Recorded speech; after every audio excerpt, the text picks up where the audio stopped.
In today's video, I'm going to teach you how to fix your Zoom camera in just 5 minutes. Whether you're prepping for an important meeting or just catching up with your friends, a working camera is crucial. So, let's dive right in and get your video back on track. First, head over to the Zoom website.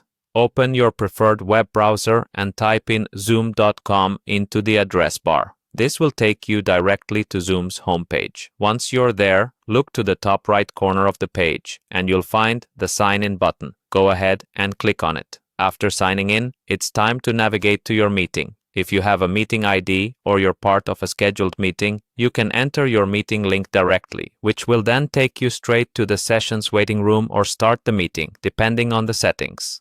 So, go ahead and join your meeting now. Once you're in the Zoom interface, direct your attention to the bottom left corner of the screen. There, you should see a small camera icon, often represented by a video camera shape on the taskbar. Click the small arrow next to it. This will open a drop-down menu with several options related to video settings. Next, select Video Settings from this menu. A new window will pop up showing all available camera options and settings you can adjust. It's essential to look through these settings to determine if anything has changed recently. Sometimes software updates or changes in permissions could alter these configurations, impacting your camera feed. Spend a minute or so looking through and fixing anything that seems out of place.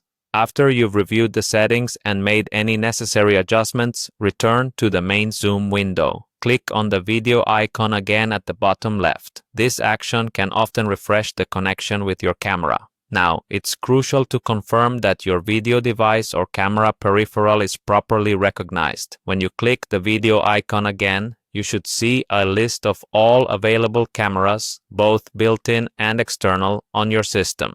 Check to see if your desired camera is connected securely and selected. Ensure that a check mark appears next to your chosen device, a simple yet essential step to guarantee that it's being recognized by Zoom. These straightforward steps should help you fix most camera issues on Zoom. Remember, always check your connections first. Review your video settings and ensure your camera is selected in the drop-down menu. If your camera still doesn't work, it might require further troubleshooting or even professional support if it's a hardware issue. That's it. You now know how to diagnose and fix common Zoom camera problems with minimal effort. Thanks for watching, and I hope this guide was helpful. Don't forget to like and subscribe for more tutorials.